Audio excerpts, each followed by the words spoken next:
दोस्तों अभी कुछ ही दिनों पहले की बात बताता हूँ। एक लगभग 22-23 साल का लड़का मेरे पास आया और बहुत देखने में परेशान लग रहा था। आकर के और बड़े शर्माते हुए बोला कि डॉक्टर साहब मेरी शादी होने वाली है 6 महीने बाद और आप मुझे बचा लीजिए। मैंने कहा यार तू शादी से क्यों डर रहा है, शादी से तुझे बचाने की क्या ज़रूरत आ गई। तो बोला डॉक्टर साहब मेरे को एक प्रॉब्लम हो गई है जो मेरी शादीशुदा ज़िंदगी को ख़राब कर सकती है, बर्बाद कर सकती है। आप मेरी उस प्रॉब्लम का सॉल्यूशन कर दीजिए, मेरी उस बीमारी को ठीक कर दीजिए और तभी मेरी ज़िंदगी अपनी पत्नी के साथ खुशहाल रह पाएगी। मैंने उससे पूछा भाई ऐसी क्या प्रॉब्लम हो गई है तुम्हें। तो उसने बड़े शर्माते हुए बोला कि डॉक्टर साहब आजकल मुझे नाइट फॉल की प्रॉब्लम होने लगी है, यानी रात को नींद में ही जो है वो मेरा वीर्य निकल जाता है और इस वजह से मैं बहुत परेशान हूँ। तो मैंने उससे पूछा कि भाई ऐसा कब से हो रहा है। तो उसने कहा पिछले 6 महीने से हो रहा है। तो मैंने कहा इसमें तुमको क्या प्रॉब्लम है। तो बोला कि डॉक्टर साहब 100 खून की बूंदों से वीर्य की एक बूंद बनती है और अगर ये वीर्य ऐसे ही निकलता रहा मेरे शरीर से तो मैं बहुत कमज़ोर हो जाऊंगा और मैं वास्तव में बहुत कमज़ोरी फील कर भी रहा हूँ। मेरा ना तो किसी काम में मन लगता है, ना कोई मैं किसी तरफ फोकस कर पाता हूँ, कंसंट्रेट कर पाता हूँ और दिनों दिन कमज़ोर होता जा रहा हूँ। मेरा वज़न कम हो रहा है, मुझे भूख नहीं लग रही है और बहुत सी प्रॉब्लम्स जो है मेरे साथ आने लग गई है। तो अब मैं तो बिल्कुल ही फंस गया हूँ। क्या मैं शादी को रोक दूँ, पोस्टपोन कर दूँ, रिश्ता तोड़ दूँ, क्या करूँ, मुझे कुछ समझ में नहीं आ रहा है। और तो मैंने उसे बताया कि मेरे भाई जो ये आपको नाइटफॉल की प्रॉब्लम है ये तो एक नॉर्मल नेचुरल फिनोमिना है, इसमें इतनी डरने की कहाँ बात है। तो उसने मेरे से पूछा कि डॉक्टर साहब आप अगर कह रहे हो कि एक नॉर्मल नेचुरल फिनोमिना है तो ये एक व्यक्ति को कितनी बार हो हफ्ते में कि तब तक ये ठीक माना जाए या नेचुरल माना जाए। मैंने कहा ऐसा कहीं कोई लिटरेचर में नहीं दिया हुआ कि हफ्ते में 2 बार हो तो ठीक है और 4 बार हो तो ठीक नहीं है। ये तो हर एक व्यक्ति का अपना अपना एक बॉडी का स्ट्रक्चर है, अपना अपना उसके हार्मोन्स के लेवल हैं, उसके हिसाब से जो है उसको नाइटफॉल होता है। इसमें इतनी घबराने की या ये गिनने की कि कितनी बार हो गया ये तो सोचने की ज़रूरत ही नहीं है। तो फिर उसने मेरे से अगला सवाल पूछा कि डॉक्टर साहब ये होता ही क्यों है, मैं तो चाहता हूँ ये हो ही नहीं, ये होता ही क्यों है। तो मैंने कहा भाई तेरी जो उम्र है वो अब यंग अडल्ट है, अडल्ट हो गए हो अब आपके बॉडी में एक हार्मोन रश कर रहा है, एक हार्मोन बहुत अच्छे लेवल पे घूम रहा है, उसको कहते हैं टेस्टोस्टेरोन। ये जो हार्मोन है ये आपकी बॉडी में सीमन बनाने के लिए उत्तरदायी है, ये आपके बॉडी में वीर्य बनाता है। अब इस एज में जब ये हार्मोन काफ़ी ज़्यादा है आपकी बॉडी के अंदर तो आपकी बॉडी में वीर्य बन रहा है। अब अगर रोज़ आपकी बॉडी में लगातार वीर्य बन रहा है और तो वो कहाँ जाएगा आप मुझे बताइए। एक स्टोर करने की कैपेसिटी तो एक लिमिटेड होगी ना। जैसे एक घड़े में आप लगातार पानी भरते रहे हैं ऊपर से और नीचे से नल नहीं खोलेंगे तो उसकी जो स्टोरिंग कैपेसिटी है घड़े की उतना तो उसमें पानी भरेगा। उसके बाद भी आप अगर पानी डालते रहो और नीचे से नल नहीं खोलोगे तो वो पानी ओवरफ्लो होने लग जाएगा। ठीक वैसे ही जब टेस्टोस्टेरोन की वजह से लगातार सीमन का प्रोडक्शन हो रहा है तो हमारी बॉडी जो है जो पुराना जो सीमन है, जो ओल्ड है, स्टोर्ड है, उस सीमन को बाहर फेंक देती है, उसको बाहर निकाल देती है और नया सीमन उसकी जगह से स्टोर हो जाता है। तो आपको ये घबराने की ज़रूरत नहीं है कि जो सीमन निकल रहा है तो मेरा खून सूख जाएगा या इस तरह से मेरे को कोई आगे शादीशुदा ज़िंदगी में कोई प्रॉब्लम आएगी। तो मैंने कहा आपको आखिर दिक्कत कहाँ है तो इस चीज़ को लेकर के तो नॉर्मल फिनोमिना है। तो बोला डॉक्टर साहब मेरे को एक बहुत ज़्यादा गिल्ट फीलिंग हो रही है, मेरे को बहुत ज़्यादा आत्मग्लानि हो रही है, मेरे साथ ये क्या हो रहा है, मैं कभी ऐसा सोचता भी नहीं, ऐसा कुछ मेरी वो है भी नहीं कि मंशा, लेकिन फिर भी अचानक से हो जाता है। मैंने कहा इसके कई रीजन होते हैं नाइटफॉल होने के। एक रीजन है हाई टेस्टोस्टेरोन लेवल, दूसरा रीजन है कि आप जो है how frequently you are involve in sexual intercourse और सेक्सुअल एक्टिविटी। आप कितना फ्रीक्वेंटली सेक्सुअल एक्टिविटी करते हैं। अगर आपकी सेक्सुअल एक्टिविटी काफ़ी कम है, लो सेक्सुअल एक्टिविटी है, तो फिर जो आपका सीमन है वो निकलने के लिए कहीं उसको रास्ता मिला ही नहीं, तो फिर वो जो स्टोर्ड सीमन है उसको बॉडी खुद ही पुश करके बाहर निकाल देगी। कितने दिन उसको बॉडी के अंदर रखेगी, नया सीमन बना लेगी और पुराने को बाहर फेंक देगी।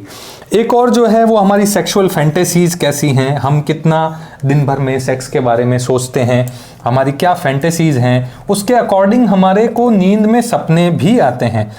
अब लोग कहते हैं कि साहब हमें तो कोई ऐसा सपना आया नहीं, हमें याद नहीं। बहुत से जो नींद की जो एक फेज होती है NREM फेज, उसमें जो आते हैं सपने, वो सपने हमारे याद नहीं रहते, अनरजिस्टर्ड ड्रीमिंग कहते हैं उसे। वो सपने हमें याद भी नहीं रहते, लेकिन उन सपनों में सेक्सुअल कंटेंट होता है और उस कंटेंट की वजह से, सेक्सुअल स्टिमुलेशन की वजह से जो है नाइटफॉल हो जाता है। तो इसमें इतनी घबराने की क्या बात है? तो वो बोला कि डॉक्टर साहब फिर मेरा वजन जो घट रहा है, मेरे को भूख जो लग नहीं रही है, उसका क्या रीजन है? मैंने उसे बताया आपका जो वजन घट रहा है, आपको जो भूख नहीं लग रही है, आपका जो काम में मन नहीं लग रहा है, उसका एक ही रीजन है आपका इस नाइटफॉल के बारे में गलत ख्याल कि ये कोई बीमारी है, और उस गलत ख्याल की वजह से हो रही है आपकी चिंता। दोस्तों, चिंता एक ऐसी चीज है जो आप कितना भी खा लें आपका वजन नहीं बढ़ने देगी, उल्टा आपका वजन घट ही जाएगा। तो ये चिंता जो है, यही आपका एक कारण है इन सभी प्रॉब्लम्स का। नाइटफॉल इन सभी प्रॉब्लम्स का कारण कतई नहीं है।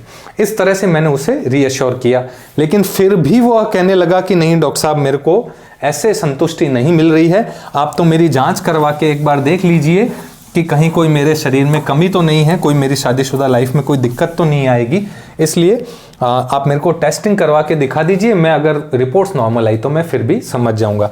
तो मैंने उसे कहा चलो ठीक है, आपकी बॉडी की टेस्टोस्टेरॉन लेवल की जांच करा लेते हैं, और आप अगर कह रहे हो कि खून की 100 बूंदों से वीर्य की बूंद बनती है और वीर्य निकल रहा है, तो खून की काफ़ी कमी हो गई होगी, तो एक CBC की जांच करा के आपका हीमोग्लोबिन चेक कर लेते हैं। इसके अलावा आपको और कोई दिक्कत लगती है तो मुझे बताओ। उन्होंने बोला नहीं ठीक है, ये दोनों जांच करवा लेते हैं। और दोस्तों, उसकी जांच ये दोनों सामान्य थी, इवन हीमोग्लोबिन उसका नॉर्मल से थोड़ा सा हाई था, अच्छे खाते पीते घर का व्यक्ति था। तो इस तरह उसका थोड़ा सा मन जो है शांत हुआ कि नहीं, मेरी ये दोनों रिपोर्ट्स नॉर्मल हैं, इसका मतलब मेरे शरीर में वास्तव में कोई प्रॉब्लम नहीं है, हो सकता है मेरे साथ जो हो रहा है वो एक नॉर्मल फिनोमिना हो। फिर उसने एक क्वेश्चन दिया कि डॉक्टर साहब, और तो मेरे बहुत से दोस्त हैं, उन्होंने तो मेरे को कभी नहीं कहा कि उन्हें नाइटफॉल होता है, लेकिन ये प्रॉब्लम मुझे ही हो रही है। अगर ये एक नॉर्मल नेचुरल फिनोमिना होता तो ये सबके साथ ही होती। मैंने उसे कहा कि मेरे भाई, मैंने आपको बताया ना कि हमारी सेक्सुअल एक्टिविटी की फ्रीक्वेंसी कितनी है, उस पर डिपेंड करता है कि हमें नाइटफॉल होगा कि नहीं।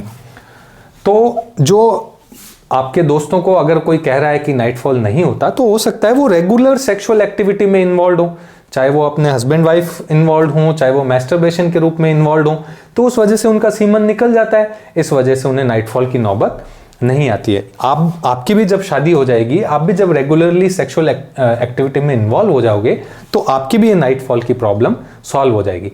और बहुत से लोग तो ऐसे भी होते हैं जो जिन्हें ये प्रॉब्लम होती है, लेकिन वो शर्म के मारे बताते नहीं है। कौन बताएगा ओपन में कि मुझे भी ये प्रॉब्लम है? सब चुपचाप ही अपने जाकर के डॉक्टर से मिलना पसंद करेंगे या इंटरनेट पे उसके बारे में सर्च करेंगे। और बहुत से लोग तो इसको कुछ नीम हकीम और इन सब के कुछ वेबसाइट्स के चक्कर में आकर के बहुत से प्रोडक्ट्स भी मंगा डालते हैं, महंगे महंगे 15,000, 20,000, 30,000 तक के कोर्स उनके लेते हैं, और प्रॉब्लम उनकी वहीं की वहीं। क्योंकि दोस्तों, वास्तव में प्रॉब्लम है ही नहीं, ये एक नॉर्मल नेचुरल फिनोमिना है, इसे प्रॉब्लम नहीं माने, ये एक बॉडी का नॉर्मल पार्ट है, ठीक है। तो अब उसका फिर इसको ट्रीटमेंट कैसे करें? मैंने उसे यही बताया कि देखो, सबसे पहले आपका ट्रीटमेंट जो करना है वो आपकी एंग्जाइटी का करना है। आपको जो टेंशन हो रही है ना कि मेरे साथ मेरी बॉडी में क्या हो रहा है, इसी टेंशन की वजह से आपको भूख नहीं लग रही, इसी टेंशन की वजह से आपका काम में मन नहीं लग रहा, आपका वजन घट रहा है।